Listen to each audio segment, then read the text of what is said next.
वैराग्य विद्या निज भक्ति योगा शिक्षार्थमेक पुरुष पुराना श्री कृष्ण चैतन्य शरीरधारी कृपाम्बुदीर्यतमहं प्रपद्ये। मूकं करोति वाचालं पङ्गुं लङ्घयते गिरिं यत्कृपातमहं वन्दे श्रीगुरुदीनतारणम्। वाञ्छाकल्पतरुभ्यश्च कृपासिन्धुभ्यैव च पतितनां पावनेभ्यो वैष्णवेभ्यो नमो नमः। जय श्री कृष्ण चैतन्य प्रभु नित्यानंद श्री अद्वैत गदाधर शिवासादि गौर भक्तवृंद।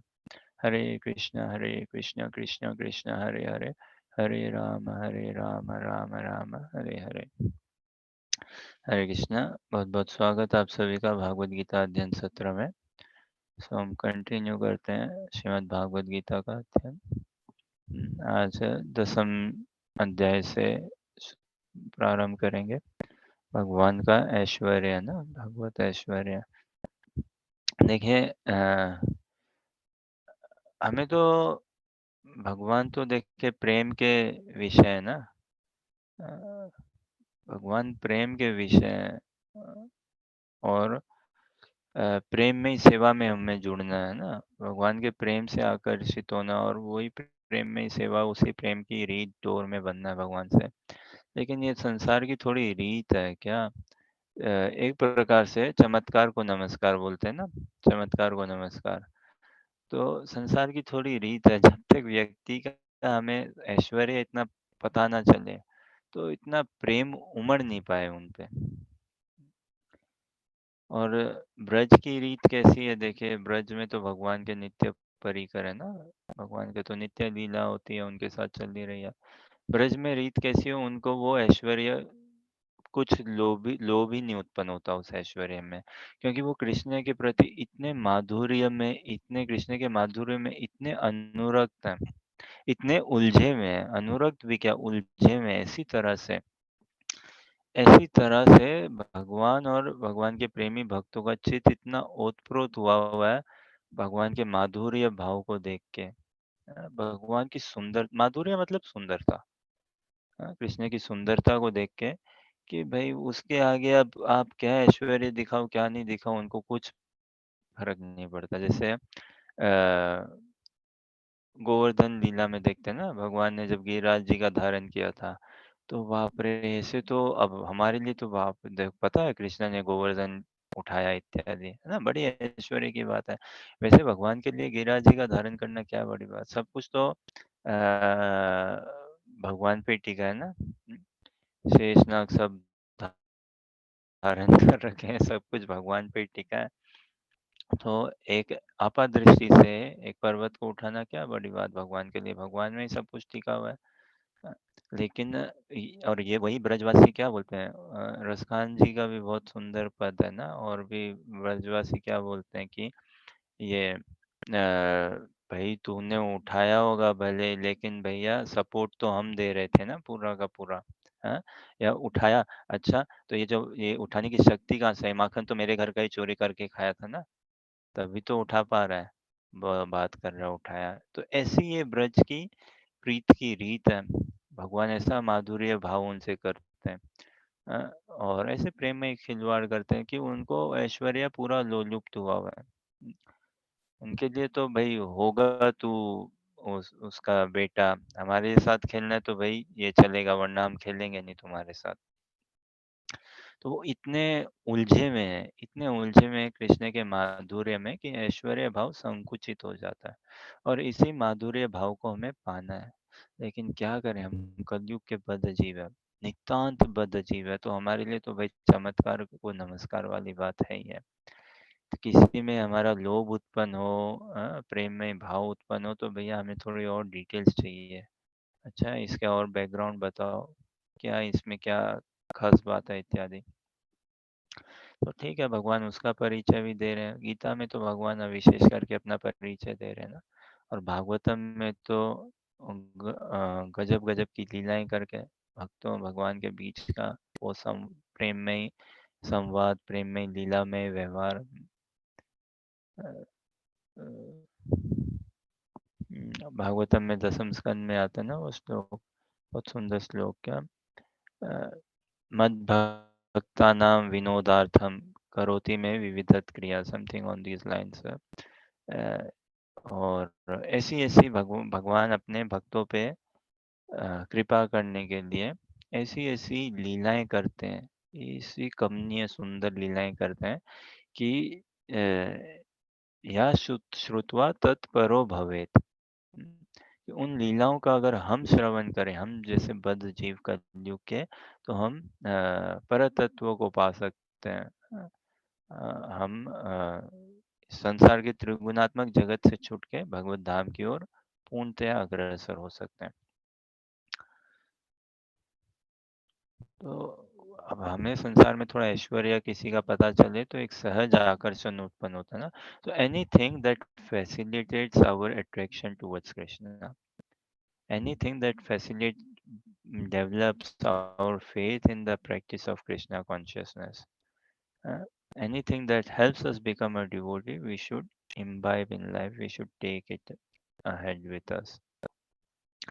येन केन प्रकारेण मन कृष्ण निवेशयेत्, सर्वविधि निषेधास्योर एतयोरेव किंकर।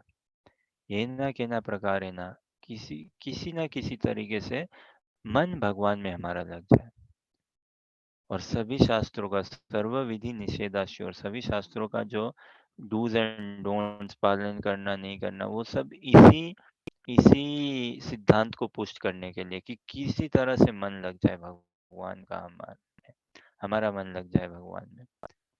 तो यहाँ भगवान अपने ऐश्वर्य भाव को थोड़ा सा झलका रहे हैं और अपने बारे में ही बता रहे हैं भगवान। अब देखिए भगवान के लिए क्या ऐश्वर्य की बात है। भगवान अपने बारे में कुछ बोले हैं तो ऐसा थोड़ी ना है कि भाई देखो अर्जुन मैं ये हूँ मैं वो हूँ। भगवान के लिए इट इज नॉर्मल, भगवान के लिए it is normal, it is natural. The only thing which excites Krishna, he gets a bit excited या ही फाइंड्स वेरी रोमांच या अपीलिंग, इज जब हम जैसे बद्ध जीव थोड़ा भी भगवान में लट्टू होना चाहे तो भगवान थोड़े से हैरान या एक्साइटेड ऐसे हो जाते हैं। अन्यथा तो इस संसार में जो भी उनका ऐश्वर्य है सच क्या उनके लिए है भाई, that is everything is very normal for him. और हमारे लिए ऐश्वर्य नॉर्मल नहीं, हमारे लिए गजब की बात है। तो अच्छी बात है ना, that which strengthens our faith in the practice of Krishna consciousness we should imbibe. तो इसी आशा अभिलाषा प्रार्थना के साथ कि कृष्ण में हमारा राग अनुराग अति तीव्रता से और खूब से खूब बढ़ता रहे, खूब से खूब बढ़ता रहे। इसी आशा अभिलाषा से हम भागवत गीता का हमारा अध्ययन को आगे बढ़ाते हैं। अध्याय 10 श्लोक संख्या 1 से देखते हैं। श्री भगवान उवाच, श्री भगवान का ऐश्वर्य। श्री भगवान उवाच, भूय एव महाभावो श्रीनु मे परमं वच, यतेऽहं प्रीयमानाय वक्ष्यामि हितकाम्यया। अच्छा, अनुराधा माता जी आप पढ़िए अनुवाद तात्पर्य।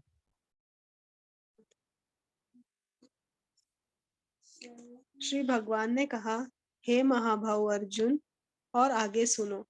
चूंकि तुम मेरे प्रिय सखा हो, अतः मैं तुम्हारे लाभ के लिए ऐसा ज्ञान प्रदान करूंगा जो अभी तक मेरे द्वारा बताए गए ज्ञान से श्रेष्ठ होगा। तात्पर्य।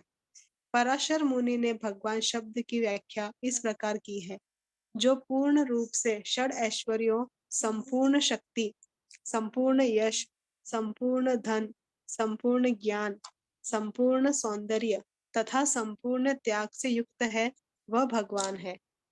जब कृष्ण इस धराधाम में थे तो उन्होंने छहों ऐश्वर्यों का प्रदर्शन किया था। फलतः पराशर जैसे मुनियों ने कृष्ण को भगवान रूप में स्वीकार किया है। अब अर्जुन को कृष्ण अपने ऐश्वर्यों तथा कार्य का और भी गुह्य ज्ञान प्रदान कर रहे हैं। इसके पूर्व 7वें अध्याय से प्रारंभ करके वे अपनी शक्तियों तथा उनके कार्य करने के विषय में बता चुके हैं। अब इस अध्याय में वे अपने ऐश्वर्यों का वर्णन कर रहे हैं। पिछले अध्याय में उन्होंने दृढ़ विश्वास के दृढ़ विश्वास के साथ भक्ति स्थापित करने में अपनी विभिन्न शक्तियों के योगदान की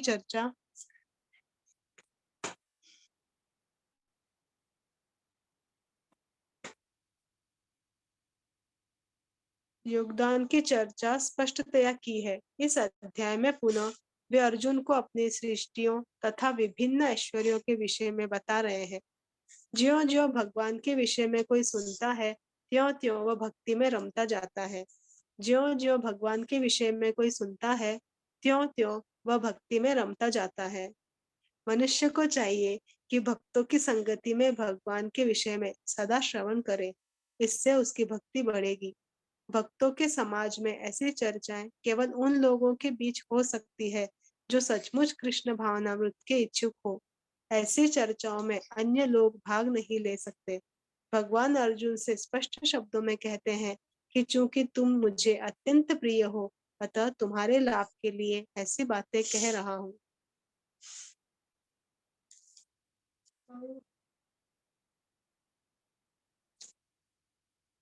श्री भगवान ने कहा, हे महाभाव अर्जुन, और आगे सुनो।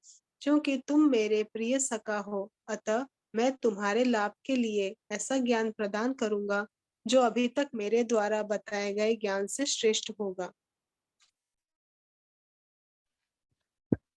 है ना, प्रभुपाद के तात्पर्य गजब है ना। कुछ कुछ पूरा तात्पर्य गजब है, लेकिन कुछ कुछ वाक्य ऐसे होते हैं भाई जो हिला दे एकदम से। और हमें वास्तव में देखो, देखिए, ठीक है, स्क्रीन हटा सकते हैं। साधु क्या, जो हमें असत वासनाओं से छुटा दे। असत वासनाओं से जो छुटा दे साधु। और क्या, जो हमें सत्संग में जुड़ा दे। सत्संग मतलब क्या, शाश्वत भगवान के। इस जीवन में अगर कुछ लक्ष्य अगर हम करें तो शाश्वतता को लक्ष्य करें। कल हमने चर्चा करी थी ना, क्या, we are as old as Krishna. इतना विवेक अगर हमें जागृत हो, we are as old as Krishna, कितना रोमांच उत्पन्न होगा जीवन में, कितना रोमांच उत्पन्न होगा। और भले ये थ्योरी में भी समझे ना, इसको हम खूब मनन करें, खूब मनन करें। हाँ, मंत्र सूत्र बन जाए ये हमारा जीवन का। तो क्या है, भगवान फिर उसको क्रियान्वित कर देंगे। इटर्निटी को, शाश्वतता को अगर हम लक्ष्य करें तो सुख पाएंगे ही पाएंगे, पाएंगे ही पाएंगे। और ये भागवत गीता का जो दर्शन है, भागवतम का जो दर्शन है, ये हमें उस शाश्वत राज्य में प्रवेश कराने के लिए, उस प्रेम में राज्य में प्रवेश कराने के लिए, विशेष करके महाप्रभु का आविर्भाव, महाप्रभु का प्रकट होना, महाप्रभु का आना इस कलयुग में। और हम जैसे कलयुग के नितांत अयोग्य जीवों को जो उपलब्धि देने आए महाप्रभु, कल्पना नहीं कर सकते हम उसकी। तो अगर हम इस शाश्वतता को एम करें, तो साधु कौन, जो हमें असत से छुड़ाए, वो तो ठीक है, असत से छुड़ाए, और फिर क्या, साइमल्टेनियसली शाश्वत संग प्रदान कराए, सत्संग की अपॉर्चुनिटी, सत्संग का प्लेटफॉर्म, सत्संग में जो कनेक्ट कराए, सत्संग में जो हमें अनुरक्त कराए, अटैच कराए। सत्संग क्या, शाश्वत भगवान के शाश्वत प्रेमी भक्तों का संग। और शाश्वत अगर हमें संग चाहिए तो नेचुरली उस संग में अटैचमेंट होना ही पड़ेगा, होगा भी। क्योंकि ये हृदय का संवाद है ना, हम सभी के, हम सभी के आत्मा के भी आत्मा है भगवान श्री कृष्ण। तो अगर हम कृष्ण से कनेक्ट करेंगे तब हमारा जो एक दूसरे से परस्पर कनेक्शन होगा वो भी दिव्यता के स्तर का ही होगा। और अगर हम वास्तव में युगल सरकार से कनेक्ट करें ना, श्रीमती राधा रानी श्री श्री राधा श्याम सुंदर से, युगल सरकार के साथ अगर हम अपने आप को जोड़ें, कनेक्ट करें, तो संसार में हम कभी भी किसी का शोषण नहीं करेंगे, कभी भी नहीं। और हमारे जीवन में भी ना कोई कंप्लेन नहीं रहेगा, अगर हमने युगल सरकार के साथ अपने आप को कनेक्ट किया। दोनों चीज होगी, ना कोई हमारे जीवन में हमें लेके व्यक्तिगत रूप से हमें कोई कंप्लेन होगा, और ना ही हम किसी का शोषण भी करेंगे। फिर तो देखिए, हमारा जीवन तो वास्तव में ऐसे ही ढालना है, क्या शाश्वतता कोई लक्ष्य करते हुए उसी में अपने आप को ढालना है, दिन रात। और सत्संग यही माहौल देता है, यही प्लेटफॉर्म देता है उस चिंतन में आने के लिए। तो भागवत गीता के ये दर्शन से भी अर्जुन और भगवान, अर्जुन को भगवान तो कई रोल निभा रहे हैं ना, तो अर्जुन को भगवान डायरेक्ट सत्संग ही दे रहे हैं ना, कि अर्जुन के मनोभाव में पूरा वो चिंतन लाने के लिए शाश्वतता का। अर्जुन ने बात भी वही कही थी कि क्या शिष्य बनता हूँ मैं आपका, मेरे लिए जो श्रेयस्कर हो वो बताओ, अल्टीमेट हित के लिए जो है, केवल युद्ध की बात नहीं है। युद्ध के बाद कौन से जीवन बराबर हो जाएगा, नहीं। तो पूरे मेरे जीवन के लिए जो कल्याणकारी है वो बताएं। तो इस शाश्वतता को हमें लक्ष्य करना, और साधु संग उसमें की है, हर स्थान में साधु संग ही हम पाएंगे कि भाई यही की है, यही चाबी है, यही पूंजी है हमारी। कितनी महिमा है साधु संग की, तो पूरी महिमा है। भागवतम का ही दर्शन है ना, ततो दुसंगम उत्सृज सत्सु सज्जित बुद्धिमान संत एवास्य चिंतन्ति मनोव्यासंगम मुक्ति भी। एकादश स्कंद के 26वें अध्याय का 26वां श्लोक में हम देखते हैं कि ततो दुसंगम उत्सृज, ततो मतलब देयरफॉर। तो कोई कोई भी भागवत गीता के श्लोकास में भी देखें, जहाँ पे भी बात देयरफॉर की आती है तो मतलब वो बहुत महत्वपूर्ण श्लोका बन जाता है एक्चुअली, कि भाई कुछ कंक्लूड हो रहा है अब यहाँ पे, है ना। देयरफॉर मतलब कुछ अब कंक्लूड हो रहा है, कुछ बात चलते आ रही है और now we are coming to a conclusion. तो जहाँ पे भी भगवत संबंधित कंक्लूजन है वो तो सिद्धांत बन गया ना, भगवान जो बोले कंक्लूजन वो तो सिद्धांत बन गया हमारे लिए। तो सिद्धांत रूप से क्या प्रकाश कर रहे हैं, क्या हमें प्रस्तुत कर रहे हैं, तो दुसंगम उत्सृज है ना। दुसंग मतलब असत्संग, टेम्पररी संग, उसको उत्सर्जो, गिव अप करो, छोड़ो उसको। सत्सु सज्जित बुद्धिमान, शाश्वत संग में अपने आप को नियुक्त करें हम। यही बुद्धिमानी की बुद्धिमत्ता है। कोई जीव कैसे पता चले बुद्धिमान है, उसका संग कैसा है, कैसा संग कर रहा है, उसी संग में फिर वो दिशा बनती है ना, विजन एम बनता है। सत्सु सज्जित बुद्धिमान संत एवं छिंदन्ति। तो ऐसे संत महात्मा पुरुष साधु का हम संग करें, उनके संग के, उनकी वीर्यवती वाणी से, पावरफुल स्पीच से क्या होगा, सारी छिंदन्ति संत एवं छिंदन्ति मनोव्यासंगम उक्ति भी, जो भी हमारे मन के व्यसन है ना, एडिक्शन, वो सब छूट जाएंगे उनकी कृपा से। तो भगवान के इस संदेश को हम ओरल रिसेप्शन दें और सत्संग में अपने आप को प्रवेश करें। भक्तों के संग में भक्ति करी जाती है, भक्ति भी शाश्वत है ना, सत्संग शाश्वत है। तो इस नित्यता को ही लक्ष्य करना, नित्यता को। हमारे हाथ में तो यही है ना, लक्ष्य करना, इच्छा प्रकट करना। अब क्रियान्वित ठाकुर जी कराएंगे, और कैसे हमें ठीक शुद्धिकरण कराएंगे वो भगवान कराएंगे। लेकिन हमारे हाथ में क्या छोड़ रखा है भगवान ने, इच्छा करना ना।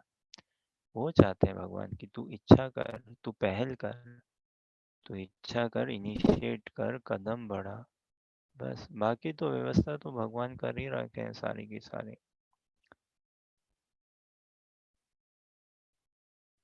और इसी जीवन में हमें लक्ष्य करना चाहिए कि हम कंप्लेंट से छूटें, और ना ही किसी का एक्सप्लॉयटेशन भी करें ना।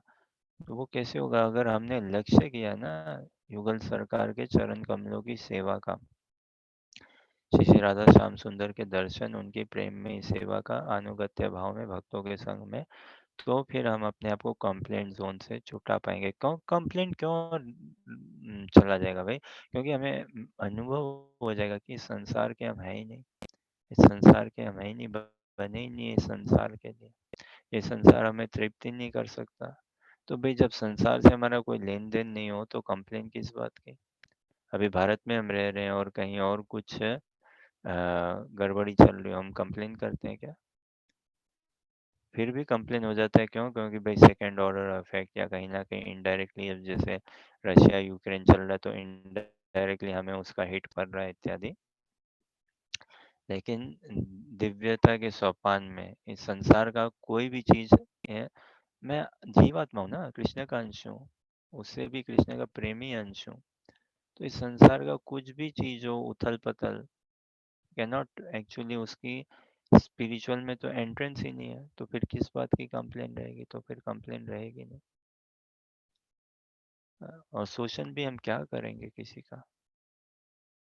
किस लिए करेंगे? क्या मिलेगा उससे? और जब हम अपने सबसे देखो, देखिए एक बात है, दूसरों को भगवान का समझना ये हम तभी समझ पाएंगे जब हम स्वयं को स्वीकार करें मैं भगवान का हूँ। दूसरों को कि ये भगवान का जन है, या ये भगवान को ये भी इतना ही प्रिय है, ये तब कब पता चलेगा? जब स्वयं मैं ये अनुभव करूं कि मैं कृष्ण को कितना प्रिय हूँ, मैं प्रिय हूँ कृष्ण को। जब मैं ये समझूं कि भाई ये भगवान का है, जब मैं खुद को समझूं कि मैं भगवान का हूँ, तब मैं दूसरों को भी देख पाऊंगा कि हाँ ये भी भगवान के हैं। मैं कृष्ण को प्रिय हूँ तो दूसरे को भी हम समझ पाएंगे, हाँ भाई वो भी कृष्ण के प्रिय हैं। तो अपने आप को भजन में इन्वॉल्व एंगेज करना अति आवश्यक है। क्या क्या हमारा रोल है, क्या लक्ष्य है, किस चीज के लिए हम अग्रसर हैं, क्या पाना चाहते हैं जीवन में? और ये कोई परी कथा नहीं है, ये सत्य है, सत्य है। और पराशर मुनि जी ना, वेद व्यास जी के पिताजी पराशर मुनि, वो हमें बता रहे हैं भगवान की क्या परिभाषा, क्या व्याख्या है। ये भागवत गीता के दूसरे अध्याय के दूसरे श्लोक में प्रभुपाद जी ने तात्पर्य में और थोड़ा विस्तार से बताया। अ, और यहाँ भी बता रहे हैं भगवान की क्या परिभाषा। भगवान है ना, वान मतलब धारण करने वाला, और भग मतलब क्या? भाग्य है। सभी भाग्य सौभाग्यों को, ऐश्वर्यों को, गुणों को धारण करने वाला वो भगवान। वो नेचुरली भगवान धारण करते हैं। और गुण क्या है? सुंदरता, ब्यूटी। और क्या? विजडम, विवेक, ज्ञान, स्ट्रेंथ, शक्ति, बल।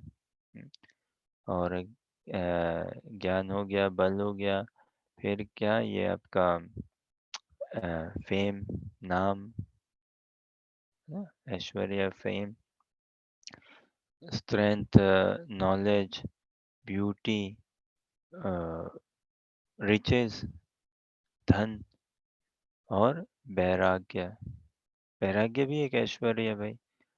कितना लोगों को लगता है अरे बाप रे, इसको इतना वैराग्य, इसको ये नहीं चाहिए, वो नहीं चाहिए, इतना लाइट ट्रेवल करता है, इतना कम खाने पीने, कम रहना, ये सब से हो जाता है।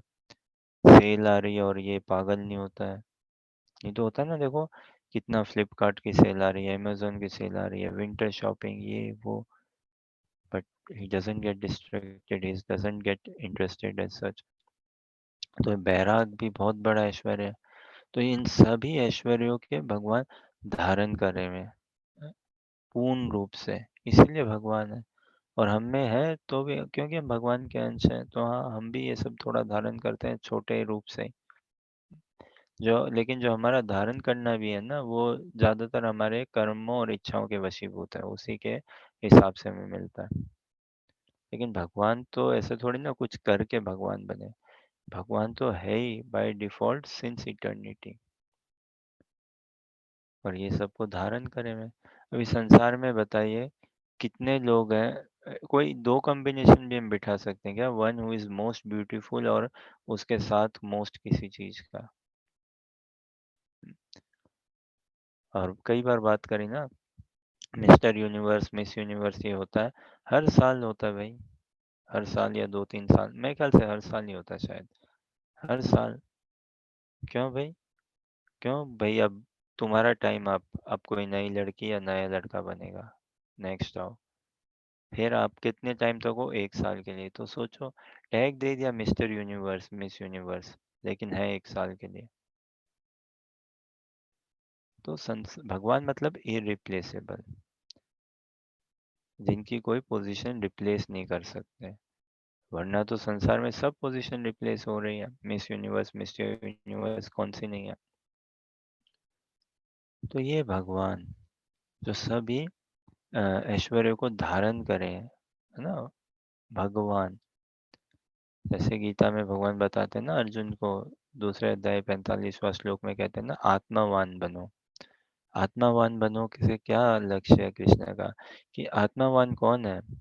जिसने परमात्मा के गुणों को या परमात्मा के संबंध से अपना संबंध जोड़ रखा है, वो आत्मावान है वास्तव में, है ना। आत्मावान क्या, परमात्मा से ही हमारा अस्तित्व है ना। तो जिसने परमात्मा के अनुरक्त हो रखा है, परमात्मा के अंतर्गत अपना जीवन है, परमात्मा से जिसका संबंध बना हुआ है, वैसा आत्मावान। वैसे ही भगवान, अ, सभी जिन्होंने ऐश्वर्य को धारण किया हुआ है। आत्मावान कौन? जिसने परमात्मा के कृपा को, परमात्मा के दर्शन को अपने सर पे धारण किया हुआ है। वैसे ही भगवान जिन्होंने सभी ऐश्वर्यों को मूल रूप से धारण किया हुआ है। और संसार में ये ऐश्वर्य हम देखते हैं, मान, नाम, प्रतिष्ठा, है ना, लक्ष्मी, धन, बल, बुद्धि, ज्ञान, वैराग्य, सुंदरता। लेकिन संसार में कितने कॉम्बिनेशन मिलेंगे हमें इससे, जो भाई सेम टाइम 6 में से कोई 2 भी होगा क्या same time? Someone who is बहुत नॉलेजेबल और बहुत बैरागी, समवन हु इज बहुत नॉलेजेबल और बहुत शक्तिशाली, बहुत फेमस, बहुत नॉलेजेबल ना, कोई 2 भी मिलना नहीं मिल पाएगा। और बदलती दुनिया ना, बदलती दुनिया। जो रिच आदमी है इस साल अगले साल नहीं हो, उसके अगले साल कोई और आ जाएगा। सुंदरता बदलती है, रिच बदलता है, नेम फेम बदलता है, वैराग्य, स्टेटस सब बदलता है, लेकिन भगवान बदलने वालों में से नहीं है। By default Krishna is God and by default we are not. भगवान भगवान है और हम भगवान के हैं, हम भगवान के हैं। और क्योंकि हम भगवान के, तो एक रूप से हाँ, हम में नहीं भगवान है, छोटे भगवान है, हम में भी वही अंश है ना, कृष्ण अंशी, तो वो गुण है हम में। लेकिन हमें इन गुणों से भटकना नहीं है। एक प्रकार से हम भजन इसलिए नहीं करते कि हमारे फिर गुणगान हो, या मान सम्मान बढ़े, या लक्ष्मी आए, या बल आए इत्यादि, ज्ञान नाना। भजन तो एक ही उद्देश्य से, युगल सरकार के दर्शन, उनकी सेवा। तो यहाँ 10वें अध्याय में हम देखेंगे क्या, भगवान के और ऐश्वर्य के बारे में हम जानेंगे। और देखें, जितना जितना हम पढ़ेंगे भगवान के बारे में, उतना उतना हम, हमारी श्रद्धा परिपक्व होगी। कितनी एक प्रकार से विचित्र बात है ना भाई, हम क्या कर रहे हैं?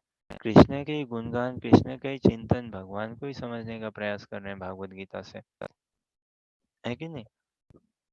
और उसमें क्या हो रहा है, भगवान को जानने से हम अपने आप को और कितना जान पा रहे हैं।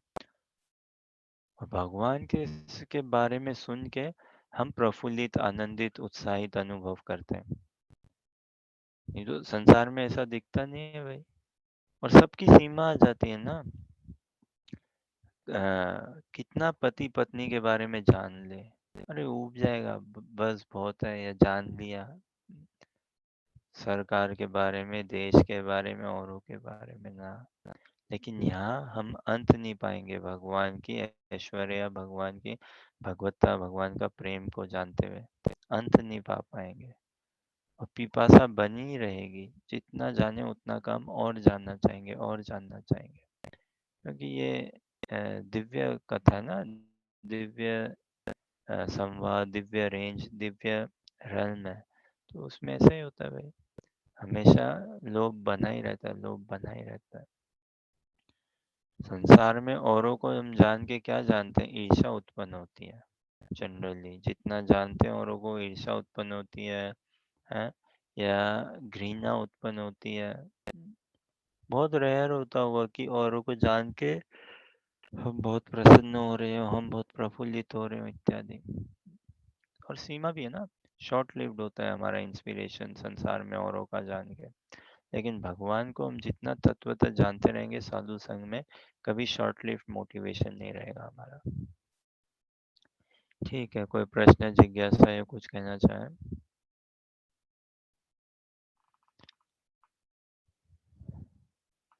ओके, नेक्स्ट देखें क्या?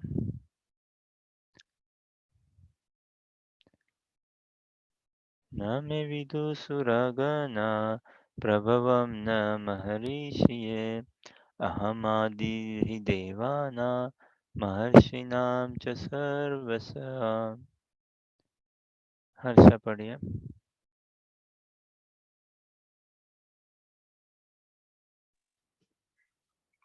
न तो देवतागण मेरी उत्पत्ति या ऐश्वर्य को जानते हैं और न महर्षि गण ही जानते हैं, क्योंकि मैं सभी प्रकार से देवताओं और महर्षियों का भी कारण स्वरूप उद्गम हूँ।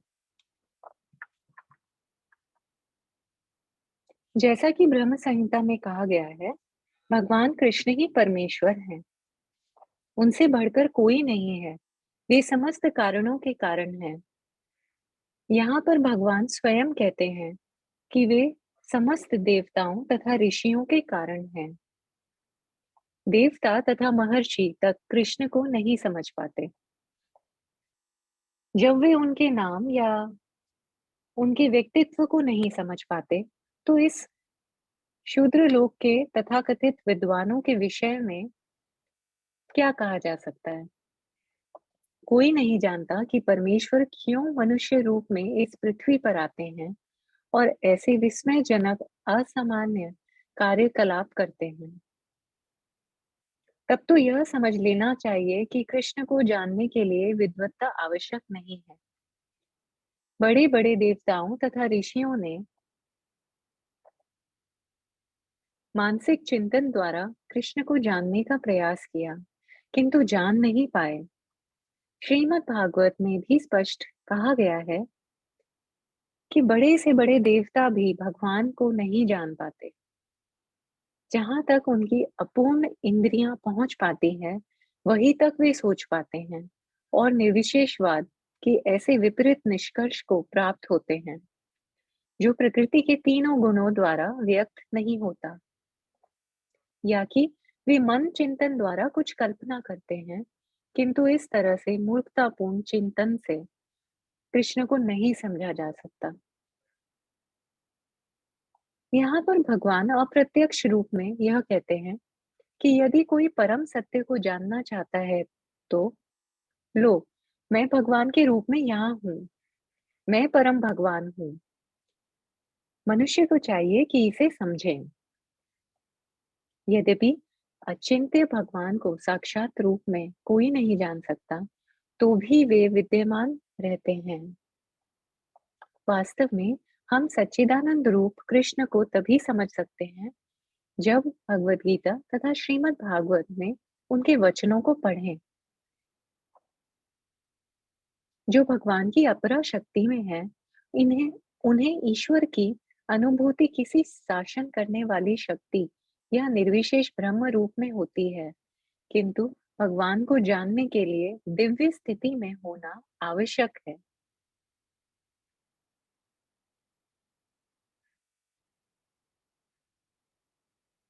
चूंकि अधिकांश लोग कृष्ण को उनके वास्तविक रूप में नहीं समझ पाते, अतः वे अपने अहेतु की कृपा से ऐसे चिंतकों पर दया दिखाने के लिए अवतरित होते हैं।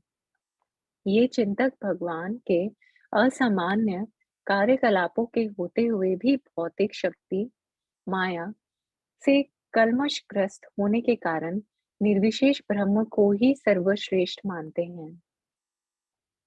केवल भक्तगण ही जो भगवान की शरण पूर्णतया ग्रहण कर चुके हैं, भगवत कृपा से समझ पाते हैं कि कृष्ण सर्वश्रेष्ठ हैं।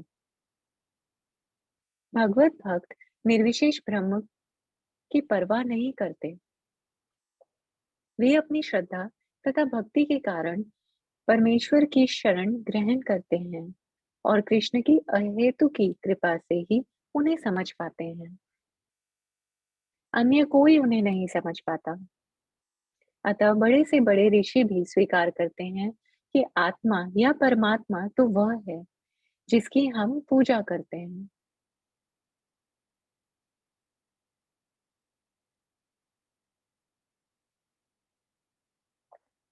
न तो देवतागण मेरी उत्पत्ति या ऐश्वर्य को जानते हैं और न महर्षि गण ही जानते हैं, क्योंकि मैं सभी प्रकार से देवताओं और महर्षियों का भी कारण स्वरूप उद्गम हूँ।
अभी तक तो अधिकतर हमने ये देखा भागवत गीता में ना, कई स्थान पे कि जैसे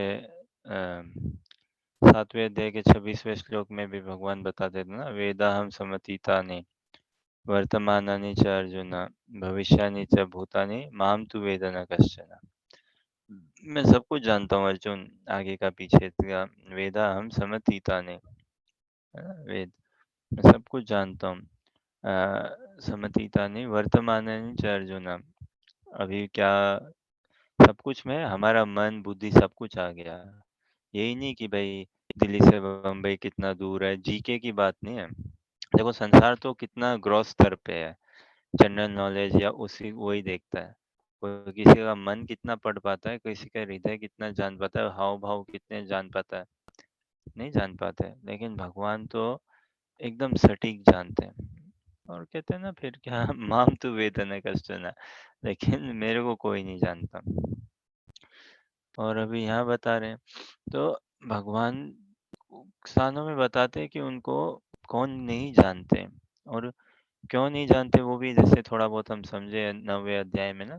क्योंकि अगर मटेरियली हम जानना चाहें, मटेरियल लॉजिक या मटेरियली इत्यादि, तो नहीं जान पाएंगे। अतः श्री कृष्ण नाम आदि न भवेद ग्राह्यम इंद्रिय सेवन मुखे जीवादो ये स्वयं एवं स्फुरति यदा। भगवान के जो नाम रूप गुण लीला है, ये सब दिव्य है, सब स्पिरिचुअल है। तो इनको हम अतः श्री कृष्ण नाम आदि, भगवान के नाम गुण रूप लीला इत्यादि, इनको हम भौतिक इंद्रिय भौतिक कैलकुलेशन इत्यादियों से नहीं आंक सकते, जान सकते। क्या तरीका है भाई? सेवन मुखे जीवे आदो, भगवान का नाम जप करके शुद्धिकरण होता है।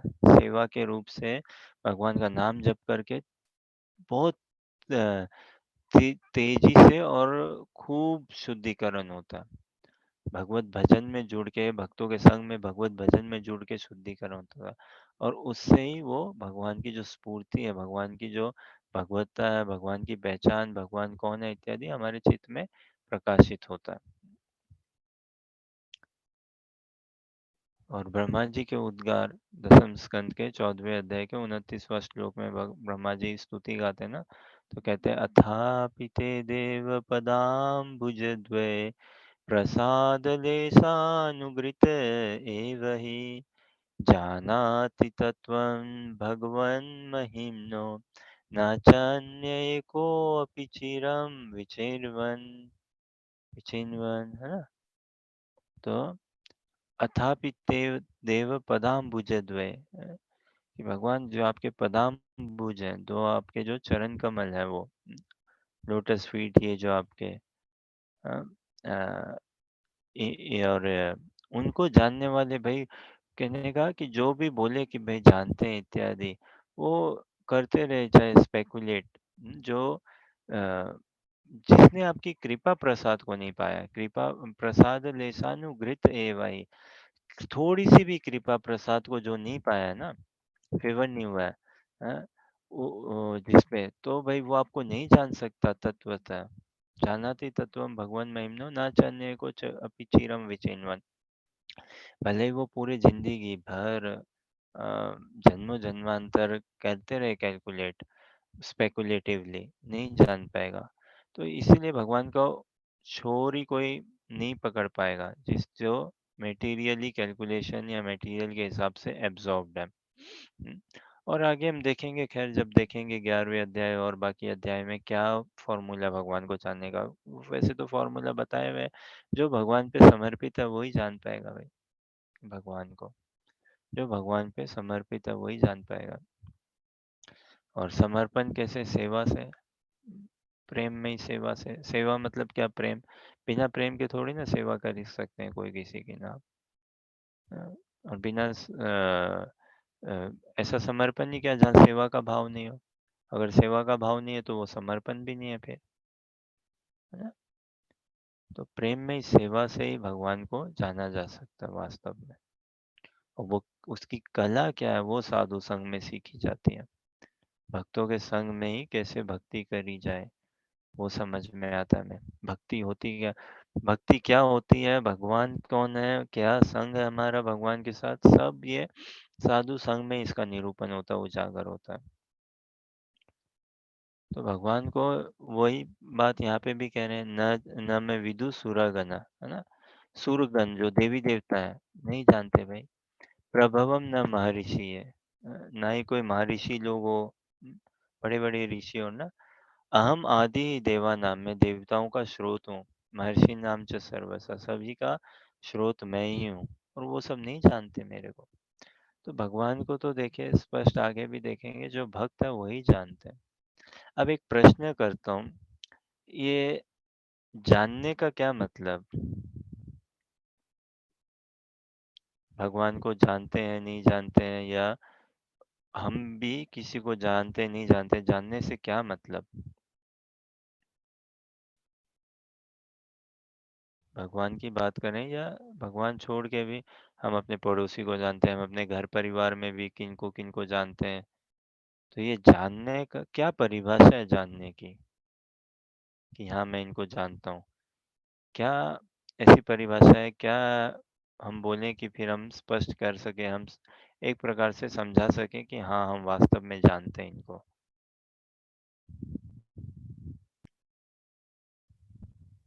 कोई जनरली विचार? जो लाइफ हिस्ट्री होती है वही, उनके डिटेल्स जानकर हम कहते हैं कि हमारी जान पहचान हो गई। हाँ ठीक है, बढ़िया। लाइफ हिस्ट्री या उनके साथ जो थोड़ा सुना कहीं से, अ, और फिर जो थोड़ा संबंध संपर्क में आए, तो हाँ भाई हम उनको जानते हैं ना। ठीक है, और क्या कह रहे हो?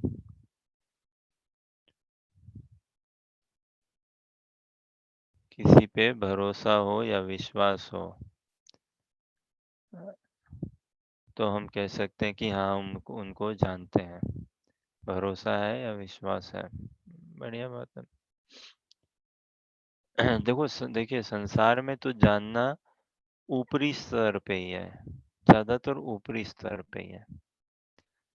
और भागवत गीता में भगवान जो जानने की बात कर रहे हैं ना, वो ऊपरी स्तर। जैसे संसार में जानना ऊपरी स्तर मतलब, हाँ हम उसको जानता हूँ मैं, वो चश्मा पहनता है, 6 फीट लंबा है, यहाँ रहता है, ये खाता है, ये पीता है, ये यहाँ काम करता है, ऐसा।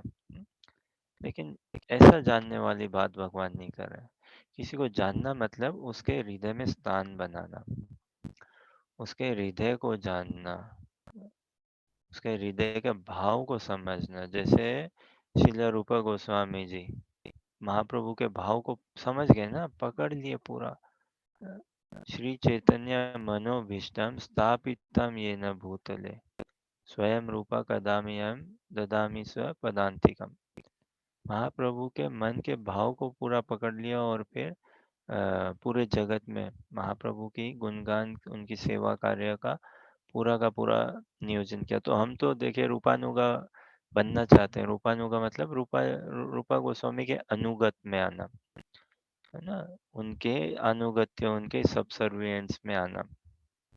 ये पूरी परंपरा ही हमारी रूपा गोस्वामी के डायरेक्शन में है।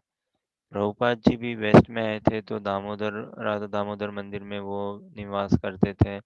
वहाँ रूपा गोस्वामी जी की समाधि है, और वहाँ पे उनसे प्रार्थना करते थे, है ना। उन्हीं की कृपा, उन्हीं की आशीर्वाद, उन्हीं के परमिशन से आए। स्वप्न भी मिला उनको कि रूपा Goswami has come in my dreams, he has sanctioned me to go now, not before, but now I can go। तो रूपा गोस्वामी के अंतर्गत ही हम उन्हीं के पद चिन्हों में चलना। तो हमारा वास्तव में ना भजन का भाव भी वैसा ही होना चाहिए जैसे हमारे आचार्यों का है। प्रेरणा भी हमारे वही है, और उसी भाव, उसी मूड को एमुलेट करना चाहिए हमें वास्तव में। जिस भाव को हमारे आचार्य पाए, और जो भाव हमें दे के गए हैं, जो रास्ता हमारे लिए खोल के गए, वैसा ही हमारा भी भजन होना चाहिए। वही अनुगत का भाव है भाई। तो जानने का मतलब ना, जानने का किसी के हृदय के भाव को जानना, किसी के मन में, हृदय में स्थान बनाना, और बहुत कठिन है भाई। इसीलिए देखिए, संसार में हमें दिखेंगे माँ बाप बच्चों को नहीं जानते हैं, बच्चे माँ बाप को नहीं जानते हैं, हृदय को नहीं समझा ना, अंडरस्टैंडिंग लेवल नहीं है। पति पत्नी को नहीं जानते, पत्नी पत्नी को नहीं। हो रखी होगी शादी 20 साल, 30 साल, 40 साल, 50 साल, माँ बाप भी कितना जान पाते हैं। और जो जानना वो ज्यादा एक्सटर्नल एक्सटर्नल ही रहता है। अभी यहाँ देखिए, भगवान अर्जुन को पूरा जानते हैं, पूरा अर्जुन को अंदर से ना भाव पूरा जानते हैं। और भगवान अपने आप को जना रहे हैं अर्जुन को यहाँ पे। तो हम भी भगवान को जाने, मतलब तत्वतः, मतलब उनके हृदय में क्या बात है, क्या वो हमसे अपेक्षा रखते हैं, क्या उनका भाव है, क्या मर्म है। सभी देखो, संसार में जब सब हमसे, हम भी एक दूसरे से अपेक्षा रखते हैं, तो स्वाभाविक है ना भगवान की भी हमसे कोई आशा अभिलाषा अपेक्षा होगी। वो साधु संग में प्रकट होता है, वो साधु संग में आके पता चलेगा। अदरवाइज जानना तो बहुत वेग ही है। क्या जानते, जान के भी हम नहीं जानते।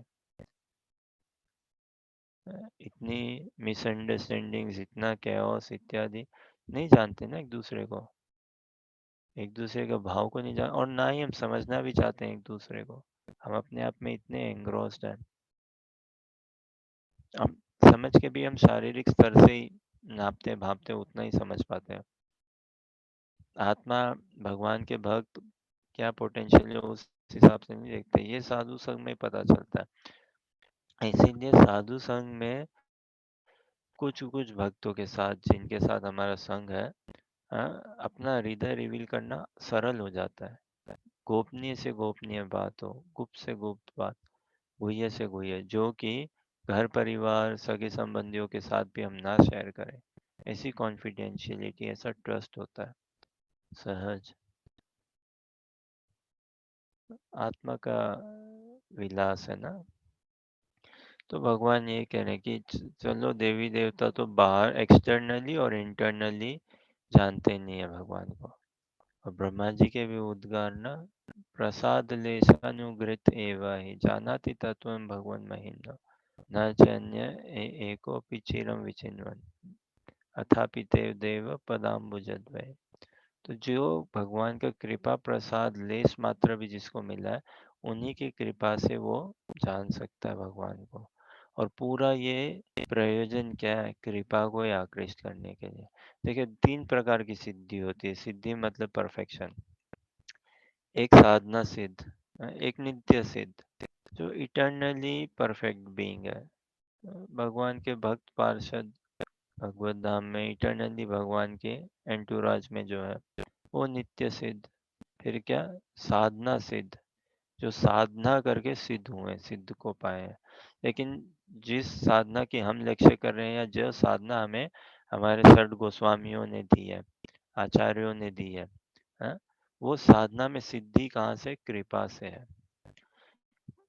हमारे आचार्य हमें क्या भाव देना चाहते हैं, हमें नित्य नवदीप, नित्य वृंदावन में, ब्रज में सेवा देना चाहते हैं। नित्य ब्रज में हमें युगल सरकार की, युगल किशोर की सेवा देना चाहते हैं। श्री श्री राधा श्याम सुंदर की, राधा माधव की सेवा देना चाहते हैं, हाँ? और वो साधना सिद्ध होके नहीं पाया जा सकता। उसको हम साधना में सिद्ध होके नहीं, साधना सिद्ध होके कहाँ वैकुंठी मिल पाए, लेकिन गोलोक वृंदावन ना मिले, वो कृपा से ही मिलता है। सभी प्रार्थनाओं में देखिए कृपा की भीख है, सुबह से लेकर शाम तक। गुरु अष्टकम गाते हैं क्या, यस्य प्रसादात भगवत प्रसादो, है ना, यस्य प्रसादात न गति कुतोपि। तो गुरु की कृपा से भगवत प्रसाद, यस्य प्रसादात भगवत प्रसादो, आप ही की कृपा से भगवान के दर्शन, संग सानिध्य मिल पाएगा गुरु की कृपा से। और गुरु संतुष्ट नहीं हुए, यस्य अप्रसादात न गति कुतोपि भाई। तो जो वास्तव में, एक बात बोलूं, जो अपने गुरु का नहीं बन सका ना, वो संसार में किसका बन पाएगा, किसी का नहीं बन पाएगा। He can not be trusted. जो अपने गुरु का ही लॉयल नहीं हो सका, नहीं बन सका, फिर कैसे वो किसी का हो पाएगा। गुरु को तो भाई, जो समर्पित नहीं हो पाया। अब गुरु के कई शिष्य होते हैं ना, सब बन नहीं पाते, वास्तव में शिष्य नहीं बन पाते, कुछ ना कुछ डिग्री कमी रह ही जाती है। तो उतनी डिग्री कमी में इत्यादि देन वो वंचित ही रह जाते हैं, हम वंचित ही रह जाएंगे। तो सब जगह कृपा का ये मार्ग है, वास्तव में महाप्रभु का ये जो मार्ग है, ये कृपा का ही मार्ग है। गुरु अष्टकम से गुरु पूजा कहो आप, तुलसी महारानी की प्रार्थना तो पूरी कृपा की प्रार्थना है। शुरुआत ही ना तुलसी कृष्णा प्रेयसी नमो नमः, है ना, कृष्ण के बहुत प्रिय है तुलसी देवी, तुलसी महारानी, राधा रानी, राधा कृष्ण के अति प्रिय। क्या जे तुम्हारा शरण लो, जो आपकी शरण लेते हैं, तारा वंशा पूर्ण होए, उनकी सारी इच्छाएं पूर्ण होती है। फिर क्या, कृपा कोरी कोरो तारे वृंदावन वासी, आप उनको कृपा करके आप वृंदावन वास दीजिए। तो ये मार्ग ही कृपा का है। तो भगवान को जानने के लिए ना, ये प्रसाद लेशानुग्रत एवा ही, और ये सभी के उद्गार, भाई उद्धव जी का कहो, ब्रह्मा जी का कहो, यही उद्गार है, कृपा की याचना, कृपा की भीख। और ये कृपा से देवी देवता वंचित ही हो जाते हैं, क्योंकि स्वर्ग में इतना भोग है, इतना भोग है, वंचित हो जाते हैं वो। हाँ, नीचे के लोगों में इतना कष्ट है, इतना अंधकार है, तमस है, वैसे वंचित है। और इस लोक में, पृथ्वी लोक में अगर हम बहुत राजसी हैं तो हम वंचित ही हैं। ऑल्दो इस पृथ्वी लोक में ही अवसर है हमें क्रंदन करने के लिए, ललायित होने के लिए, तो फिर हम वंचित नहीं रह पाएंगे। और यही भगवान का और ऐश्वर्य जान के ही हम फिर उनके साथ प्रेम में संबंध में और बढ़ सके। अल्टीमेटली हमें ऐश्वर्य से क्या काम, लेकिन ऐश्वर्य एक पाथ, एक एंट्रेंस बनाता है ना, कि हम भगवान के भजन में और तीव्रता ला सकें। जो आचार्यगण है, जो वरिष्ठ वैष्णव है, गुरुजन है, उनको कोई भगवान की, ऐसा नहीं कि वो ऐश्वर्य का कोई निरादर या वो है ना, अपमान तो कहीं पे ऐसा कोई वो भाव है ही नहीं, लेकिन वो ऐश्वर्य से इतना आकर्षित नहीं होते, नहीं होते भाई। जब भगवान की माधुर्य और छलक जाए एक बार हमारे चित्त में, प्रकाशित हो जाए ना, तो ऐश्वर्य शिथिल शिथिल पड़ जाता है, ऐसी बात है। और ये संसार में भी हम ऐसा देखते हैं, संसार में भी हम ऐसा देखते हैं। ठीक है, कोई प्रश्न, जिज्ञासा या कुछ कहना चाहें?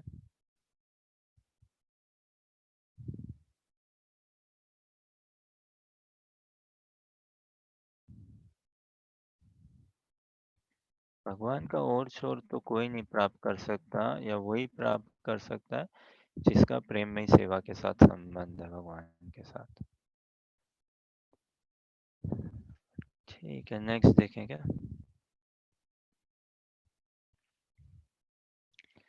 यो मामजम् अनादिं च वेत्ति लोकमहेश्वरम् असम्मूढसमर्थ्याशु सर्वपापै प्रमुच्यते। ओके, अनुराधा माता जी, हर्षा, आप दोनों मिलके पढ़िए पैराग्राफ बाय पैराग्राफ। अनुराधा माता जी आप स्टार्ट करिए, पढ़ पाओगे क्या? हाँ, हाँ। और फिर हर्षा पैराग्राफ बाय पैराग्राफ पढ़ो। जो मुझे अजन्मा, अनादि, समस्त लोकों के स्वामी के रूप में जानता है, मनुष्य में केवल वही मोह रहित और समस्त पापों से मुक्त होता है। तात्पर्य, जैसा कि 7वें अध्याय में कहा गया है, मनुष्यानाम सहस्रेषु कश्चिद्यति सिद्धये। जो लोग आत्म साक्षात्कार के पद तक उठने के लिए प्रयत्नशील होते हैं, वे सामान्य व्यक्ति नहीं हैं। वे उन करोड़ों सामान्य व्यक्तियों से श्रेष्ठ है जिन्हें आत्म साक्षात्कार का ज्ञान नहीं होता, किंतु जो वास्तव में अपनी आध्यात्मिक स्थिति को समझने के लिए प्रयत्नशील होते हैं, उनमें से श्रेष्ठ वही है जो यह जान लेता है कि कृष्ण ही भगवान, प्रत्येक वस्तु के स्वामी तथा अजन्मा है। वही सबसे अधिक सफल अध्यात्म ज्ञानी है। जब तक वह जब वह कृष्ण की परम स्थिति को पूरी तरह समझ लेता है, उसी दशा में वह समस्त पाप कर्मों से मुक्त हो पाता है।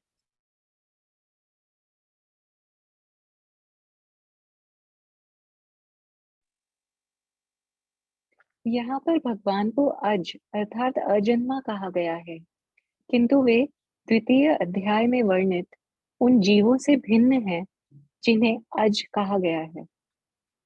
भगवान जीवों से भिन्न हैं, क्योंकि जीव भौतिक आसक्तिवश जन्म लेते तथा मरते रहते हैं।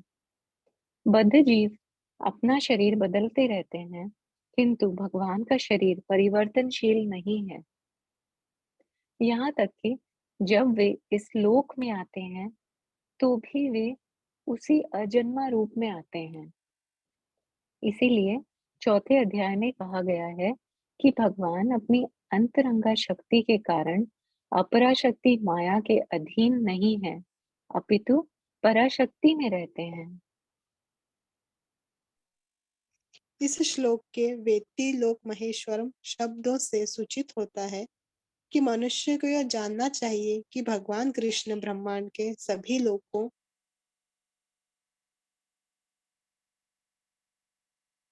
लोकों के परम स्वामी है। वे सृष्टि के पूर्व थे और अपनी सृष्टि से भिन्न है। सारे देवता इसी भौतिक जगत में उत्पन्न हुए, किंतु कृष्ण अजन्मा है। फलतः वे ब्रह्मा तथा शिव जी जैसे बड़े बड़े देवताओं से भी भिन्न हैं, और चूंकि वे ब्रह्मा, शिव तथा अन्य समस्त देवताओं के श्रेष्ठा है, अतः वे समस्त लोकों के परम पुरुष हैं।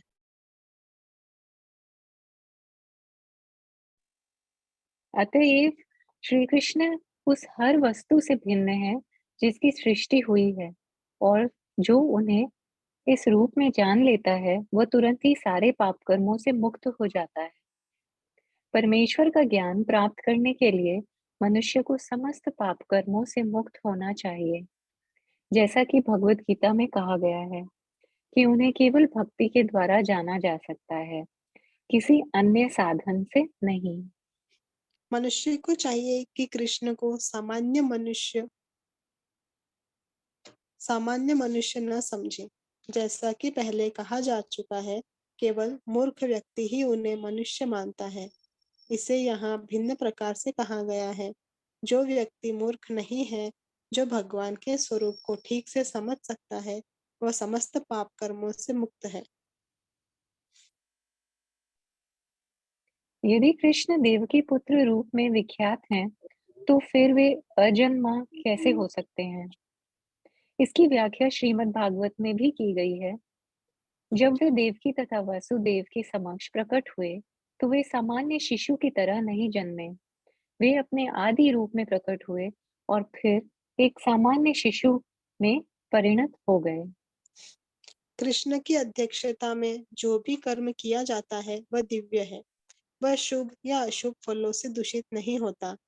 इस जगत में शुभ या अशुभ वस्तुओं का बोध बहुत कुछ मनोधर्म है, क्योंकि इस भौतिक जगत में कुछ भी शुभ नहीं है। प्रत्येक वस्तु अशुभ है, क्योंकि प्रकृति स्वयं ही अशुभ है। हम इसे शुभ मानने की कल्पना मात्र करते हैं। वास्तविक मंगल तो पूर्ण भक्ति और सेवा भाव से युक्त कृष्ण भावनामृत पर ही निर्भर करता है। अतः यदि हम तनिक भी चाहते हैं कि हमारे कर्म शुभ हो, तो हमें परमेश्वर की आज्ञा से कर्म करना होगा। ऐसी आज्ञा श्रीमद् भागवत तथा भगवत गीता जैसे शास्त्रों से या प्रामाणिक गुरु से प्राप्त की जा सकती है। चूंकि गुरु भगवान का प्रतिनिधि होता है, अतः उसकी आज्ञा प्रत्यक्ष परमेश्वर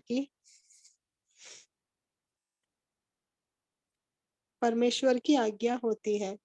गुरु, साधु तथा शास्त्र एक ही प्रकार से आज्ञा देते हैं। इन तीनों स्रोतों में कोई विरोध नहीं होता। इस प्रकार से किए गए सारे कार्य इस जगत के शुभाशुभ कर्म फलों से मुक्त होते हैं। कर्म संपन्न करते हुए भक्त की दिव्य मनोवृत्ति वैराग्य की होती है, जिसे संन्यास कहते हैं। जैसा कि भगवत गीता के 6 अध्याय के प्रथम श्लोक में कहा गया है कि जो भगवान का आदेश मानकर कोई कर्तव्य करता है और जो अपने कर्म फलों की शरण ग्रहण नहीं करता, अनाश्रित कर्म फलम, वही असली सन्यासी है। जो भगवान के निर्देशानुसार कर्म करता है, वास्तव में सन्यासी तथा योगी वही है।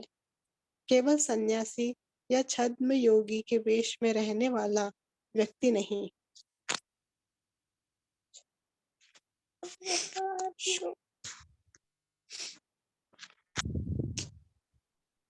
जो मुझे अजन्मा अनादि समस्त लोकों के स्वामी के रूप में जानता है, मनुष्यों में केवल वही मोह रहित और समस्त पापों से मुक्त होता है। बहुत सुंदर श्लोक है। जो भगवान को अजन्मा अनादि समस्त लोकों के स्वामी के रूप में जानता है, मनुष्य में केवल वही मोह रहित और समस्त पापों से मुक्त होता है। अजन्मा अनादि, अगर हम इतना विवेक जागृत कर सके ना कि भगवान अजन्मा, यही दिव्यता की कि भगवान का जैसे सामान्य स्तर पे जन्म होता है ना, वैसा कोई जन्म नहीं है भगवान का। भगवान तो देखिए प्रकट होते हैं और अप्रकट होते हैं। जैसे अभी हिरण्य सप्तम स्कंद में देखते हैं ना भागवतम का, हिरण्यकशिपु कहते हैं ना प्रहलाद महाराज को, कहाँ है तुम्हारा भगवान, कहाँ है विष्णु तुम्हारा, यहाँ है वहाँ है। प्रहलाद महाराज, इतो नरसिंहो परतो नरसिंहो यो तो यामी ततो नरसिंहो। भाई यहाँ पे भी नरसिंह है, वहाँ पे भी नरसिंह है, जहाँ जहाँ देखो नरसिंह ही नरसिंह है, भगवान ही भगवान है ना। बहिर्नरसिंहो हृदयेर्नरसिंहो नरसिंहमद्यं नरसिंहमिदं शरणं प्रपद्ये। उनकी शरणागत लेता हूँ, वो अंदर है बाहर है सभी जगह होता है। तो हिरण्यकशिपु कहता है, कहाँ है तुम्हारा नरसिंह इस खंबे में। तो भगवान क्या अ, पहले से नहीं थे क्या खंबे में, कोई खंबे में से पैदा हुए हैं क्या भगवान, हाँ? या पहले से नहीं थे क्या? अरे भाई थे, वे तो प्रहलाद की पुकार थी, भगवान प्रकट हो गए, दृश्यमान हो गए। कोई खंबा टिका है क्या भगवान की शक्ति के बिना? कुछ नहीं है। कहाँ पे नहीं है भगवान, है ना।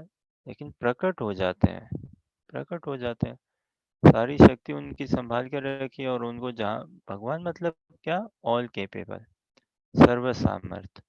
तो क्या बड़ी बात है भगवान के लिए नरसिंह रूप में और ऐसे खंबे से प्रकट होना।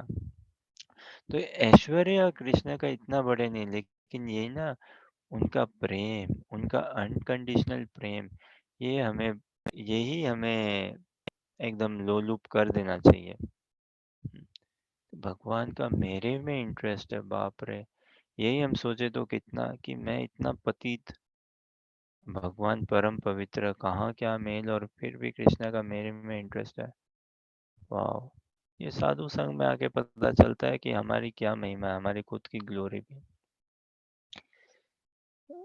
तो प्रकट हो गए ना भगवान नरसिंह रूप में, है तो थे ही। ऐसा थोड़ी ना कुछ आश्रय लेना पड़ा ना। तो अजन्मा, अगर इतना हम विवेक जागृत कर लेना कि भगवान अजन्मा है, या इतना विवेक जागृत कर लें, कितना देखो, इतना विवेक जागृत कर लेना कि भगवान मुझे देख रहे हैं, भगवान मुझे देख रहे हैं, तो कभी हम पाप नहीं कर पाएंगे, कभी पाप नहीं कर पाएंगे। अगर इतना विवेक जागृत हो जाए कि भगवान देख रहे हैं मुझे, भगवान सुन रहे हैं मुझे, तो हम कभी छल कपट कर ही नहीं पाएंगे वास्तव में। कितनी विडंबना, जो सर्वत्र है भगवान, ऑल परवेसिव है ना अपनी शक्ति के माध्यम से, फिर भी हमारी दृष्टि के गोचर नहीं होते हैं, हमें दर्शन नहीं देते हैं। क्यों? क्योंकि हमारा जो संबंध है भगवान के साथ हृदय का, आत्मीयता का नहीं है ना, इसीलिए हमें सब कुछ मैटर दिखता है, और matter is what matters for us, है ना। लेकिन कृष्ण के लिए कुछ मैटर है ही नहीं। तो जिस दिन हम मैटर से फ्री हो जाएंगे, भगवान कहाँ दूर है, कहीं दूर नहीं है। तो बस इतना विवेक अगर हम जागृत कर लें कि भाई भगवान मुझे देख रहे हैं, तो दिन हो रात हो, जैसे कोविड लॉकडाउन के टाइम में कई लोग अकेले में पड़ गए थे ना। लेकिन इतना विवेक हो हम में, इतना ही कि क्या, I am never alone, I am never alone, I can never be alone. भगवान मेरे साथ है। भगव कृष्ण तो ऐसे भी अकेले कभी कहीं रहते ही नहीं है ना। या तो मुरली उनके साथ रहती है, मोरपंख रहती है, और ये सब भगवान के उपकरण पैराफेरनेलिया है जो कि कॉन्शियस है, भगवान की सेवा में ही है सब। तो कृष्ण इज नेवर अलोन। या तो गायों के साथ रहेंगे, मुरली के साथ रहेंगे, मोरपंख के साथ रहेंगे, बांसुरी के साथ, या अपने यहाँ सखाओं के साथ, गोपियों के साथ, माँ बाप के साथ। और हम भी अगर इतना विवेक जागृत कर सकें कि क्या आई एम नेवर अलोन, और हम है भी नहीं ना, वी आर नेवर अलोन। चाहे लॉकडाउन में अकेले रह रहे हो या ऐसे ही अकेले रह रहे हो, सॉरी, हम है ही नहीं अलग। So we are never alone.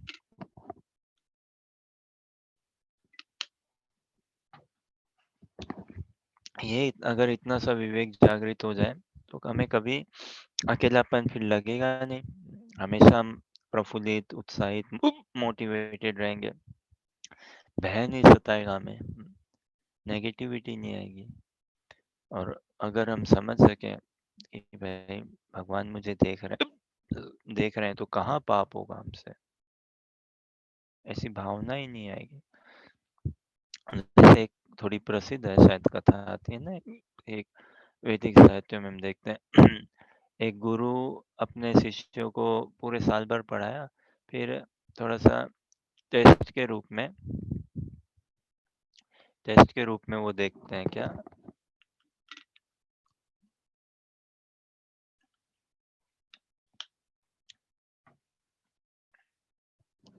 Test के रूप में अपने शिष्यों को बोलते हैं, ठीक है, अब गुरु दक्षिणा या इसके रूप में तुम मेरे लिए कुछ एक गिफ्ट लेके आओ।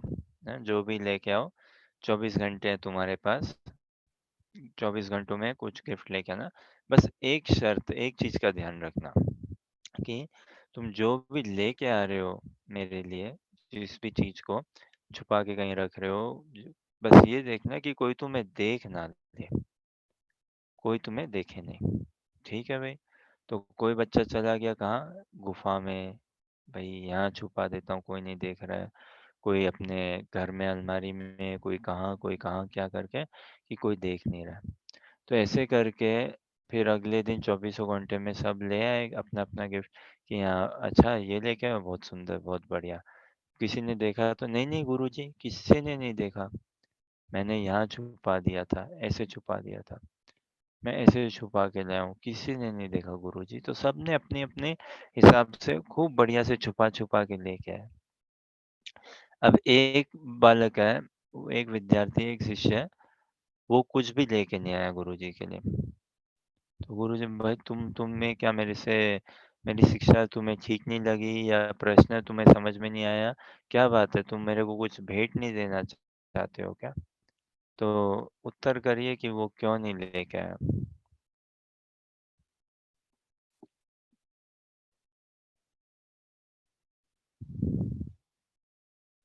भगवान देख रहे हैं। उसको कोई ऐसी स्थान ही नहीं मिली जहाँ की भगवान उसे देख नहीं रहे हो।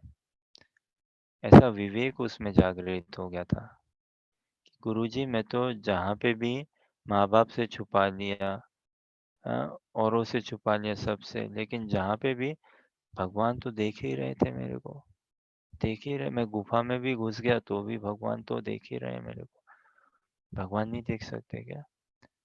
ये तो ऐसा उस बालक का विवेक हो गया कि गुरुजी क्षमा करिए, मैं तो कुछ ला ही नहीं सका आपके लिए, 24 घंटे पूरा मैं लगा रहा, कहीं पे भी मैं ला ही नहीं सका गुरुजी, भगवान देख रहे हैं। तो गुरुजी तो गदगद हो गए, हाँ भाई, you have got the message, you have got the point. तो इतना सा विवेक अगर हम जागृत कर लेना कि कृष्णा इज वाचिंग मी, जब हम भागवत गीता का अध्ययन करें, नाम जप करें, तब तो होना ही चाहिए कि हाँ भगवान मुझे सुन रहे हैं। और देखो विडंबना उत्पन्न होगी ना नाम जप में, कि भगवान मुझे सुन रहे हैं लेकिन फिर भी मेरा ध्यान कहाँ है, इधर उधर। झटके आते हैं नींद के मेरे को नाम जप में, इतना कैजुअलिटी है इत्यादि, क्या कुछ नहीं। ग्लानि उत्पन्न होनी चाहिए और होगी अगर हम सही संग में है तो, है ना? सही साधु संग ले रहे हैं हम तो ग्लानि उत्पन्न होगी होगी। हमें खुद पे ही रोना आएगा ही कि क्या हमारी दशा है, क्या हमारी स्थिति है, क्या हम करते हैं। और एक लोभ भी उत्पन्न होगा साथ ही साथ। सेल्फ पिटी नहीं आएगा, ऐसा ऐसा नहीं आता भक्ति में। लो सेल्फ एस्टीम या सेल्फ पिटी नहीं। संसार में ग्लानि उत्पन्न होकर लोग डिप्रेस्ड हो जाते हैं, लेकिन यहाँ जो ग्लानि उत्पन्न होगी ना, वो ग्लानि खुद की नग्नता को देखने के लिए, और वो भगवान का जितना ऐश्वर्य हमारे चित्त में प्रकाशित होगा उतने ही भगवान दुर्लभ लगेंगे। वास्तव में भगवान उन्हीं के लिए सुलभ है जो भगवान को दुर्लभ समझता है, दुर्लभ जान लेता है कि कृष्ण आप कितने दुर्लभ हो, कितने दुर्लभ। दुर्लभ से hard, difficult to obtain, attain, वो तो है ही। दुर्लभ से कहने का मतलब कितने प्रेशियस हो, कितने इनवैल्यूएबल हो, ये दुर्लभता। कि भाई what are the odds of me attaining you, you are so sweet, so beautiful, so out of this world, so transcendental, and I am completely stuck up in this world, within the modes of this world. So you are very rare to me. बहुत दुर्लभ हो भगवान। तो भक्ति से तो यही ना, भगवान की, साधुओं की कृपा की दुर्लभता, इसको अनुभव करना है हमें। कितना दुर्लभ है भक्ति, भक्ति में आना, भक्तों की कृपा के आश्रय में आना, भक्तों के हृदय में स्थान बने, अत्यंत दुर्लभ है। तो दुर्लभता को, और कोई चीज़ अगर दुर्लभ हो तो हम समझ जाएंगे कि ये हमारे बस की बात नहीं, हमारे सामर्थ्य, हमारे कैपेसिटी, एफर्ट से नहीं हो पाएगा। दुर्लभ भी है, एंड येट लोभ भी उत्पन्न हुआ है। भजन से भगवान का पाने का लोभ भी उत्पन्न हुआ और पता भी है कि ये दुर्लभ हो, तो इस दशा में क्या करें हम? लोभ भी उत्पन्न हो गया, yes we want Krishna and we know same time he is very difficult to obtain, tremendously difficult. Then what do? We just cry out. We cry. There's nothing else. फिर और क्या उपाय बचता है हमारे लिए? तो देखिए भगवान अर्जुन को कह रहे हैं कि भाई मैं हूं ना, मैं हूं ना। इतना विवेक अगर हमें हो जाए कि भगवान आप हो। सोचो, भागवत गीता के दर्शन से थोड़ा सा पर्दाफाश या थोड़ा रियलिटी चेक होता है कि क्या मैं वास्तव में आस्तिक हूँ या नास्तिक हूँ, क्या मैं थ्योरी पे ही हूँ या प्रैक्टिकल हूँ। कितनी समझ है मेरी, क्या मैं जानता हूँ या मानता हूँ? ये प्रश्न है ना, हम भगवान को जानते हैं कि मानते हैं? वही भगवान कह रहे हैं, बहुत सुंदर है ये 10.2 10.3 की, मेरे लल्लू लाल, तुम लोग सब मेरे को मानते ही हो, जानते नहीं हो। ना मैं विदुषुरा का न प्रभवम न मारिषि है। लेकिन देखिए हम मनुष्यों के पास एक वो एडेड एडवांटेज है। देवी देवताओं के लिए तो भगवान मानने वाली या अति दुर्लभ ही है, हमारे लिए भी दुर्लभ है। लेकिन हम उस दुर्लभता को समझ सकते हैं कि भगवान दुर्लभ है। देवी देवताओं को तो उससे भी वंचित ही हो जाते हैं। स्वर्गवासी और भी ना, देवी देवता और जो स्वर्ग के वासी हैं वो तो वंचित ही हो जाते हैं, इतना भोग ऐश्वर्य है। और जो नरक के या नीचे लोगों के वासी हैं वो भी वंचित ही हो जाते हैं, इतने तमोगुण, इतने पीड़ा, इतने कष्ट में। एक हम ही है मनुष्य जो, जिनके पास बहुत एडवांटेज है। तो देखिए सब कुछ हमारे फेवर में है। मनुष्य जीवन, भारत की पवित्र भूमि में जन्म, वैदिक संस्कार इत्यादि, भागवत गीता में रुचि भी, श्रद्धा भी, साधु संघ में भी थोड़ी बहुत श्रद्धा रुचि, लेकिन फिर भी हमारा मन हमारे साथ नहीं है। पूरा सब कुछ हमारे फेवर में, बस अपना मन छोड़ के। और इसीलिए भगवान कह रहे हैं कि तुम अपना मन मेरे में लगा दो ना भाई। सोचो, तो ये अभी तक हमने भगवान को माना ही है, जाना नहीं है। और यहाँ पे भगवान जना रहे हैं शुरू से ही और आखिर तक जनाते रहेंगे। और इतना विवेक हो जाए कि भाई दिन हो या रात हो, हम घर के अंदर है, घर के बाहर है, अकेले हैं, कहीं पे भी है, देखिए क्राइम नहीं होगा, एक्सप्लॉयटेशन नहीं होगा, है ना? ये सब नहीं होगा अगर हम इतना विवेक हो जाए कि भगवान मुझे देख रहे हैं। और इस विवेक कैसे होगा? जब साधु संग होगा तभी विवेक होगा, तभी संबंध उत्पन्न होगा। तब फिर हम कहीं पे भी ट्रैवल कर रहे हो, जा रहे हो, आ रहे हो, कृष्णा इज विथ मी, भगवान मेरे साथ है, भगवान मुझे देख रहे हैं, कृष्णा नोज दिस। ये भगवान के कंट्रोल में, सुपरविजन में, अवेयरनेस में है। Krishna sanctioned it. इतना विवेक हो जाए कि भगवान ने इसको सैंक्शन किया, तो फिर उसे हमें स्वीकार करने में भी दिक्कत नहीं होगी, है ना? Provided we are on the way to Krishna, तभी भगवान देखेंगे ना। सोचो कितने भगवान प्रसन्न हो जाएंगे कि मैं कुछ भी सैंक्शन करूं, ये प्रसाद के रूप में ले लेता है भाई, ये प्रसाद है। तो फिर भगवान की जो लंपटता है, महाप्रभु कहते हैं ना, वो उससे फिर हमें दुखी नहीं होंगे हम। भगवान तो बहुत फिकल माइंडेड है ना। खैर वहाँ हमारा उतना अधिकार या राज्य या इतनी हमारी शुद्धिकरण या ऐसी कृपा नहीं है, बट कहने का आशा तो हाँ, भगवान तो त्रिभंग है ना, त्रिभंग ललिता श्यामम। 3 जगह से तिरछे है ना भगवान, कमर से, क्या बोलते हैं, नेक से, और अपने पैरों पैरों से, है ना, घुटनों से, ऐसे नीज, नेक और वेस्ट। लेकिन हृदय भगवान का सीधा है, पूरा सरल, पूरा सरल। और हम कैसे हैं? हम भले ही वो 6 फीट के लंबे, एकदम सीधा, हट्टा खट्टा जो, लेकिन हमारा हृदय पूरा जिगजैग है। पूरा हमारा हृदय जलेबी के जैसा सीधा है, एकदम जलेबी की तरह सीधा है हमारा हृदय। और इसीलिए मेल नहीं बैठता। इसीलिए भगवान हो के भी हमें दिखते नहीं है ना भाई। अजन्मा अनादि कहाँ दिखते हैं भाई। और पापों में फंसे पड़े, इसीलिए मोहित भी होते हैं फिर। और ये पूरा साइकिल है, पापों में फंसे पड़े मोहित होते हैं, मोहित होते हैं और पापों में फंसते हैं। अरे जो मोहित हुआ हुआ वही तो पाप करेगा भाई, जो मोह से छूट गया वो क्या पाप करेगा? उसको तो कृष्ण सर्वत्र नजर आएंगे।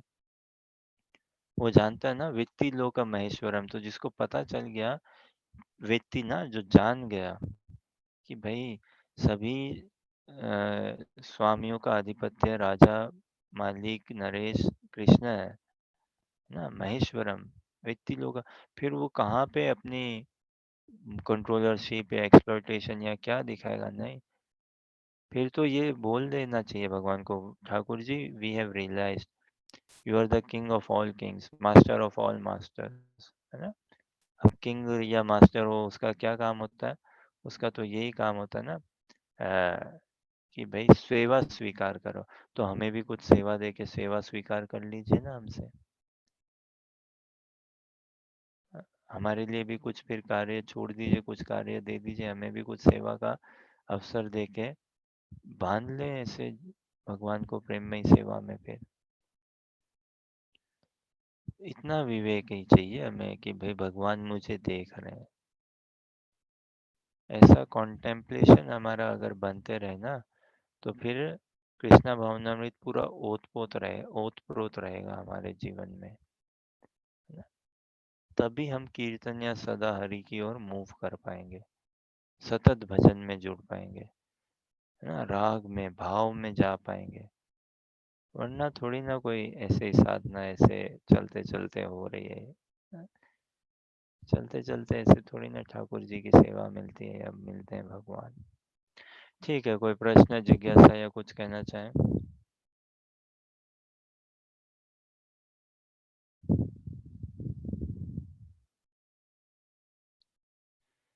ठीक है, तो आपके धैर्यपूर्वक श्रवण के लिए बहुत बहुत धन्यवाद, उत्साहवर्धन के लिए बहुत बहुत धन्यवाद। We meet up tomorrow. Hare Krishna. Hare Krishna.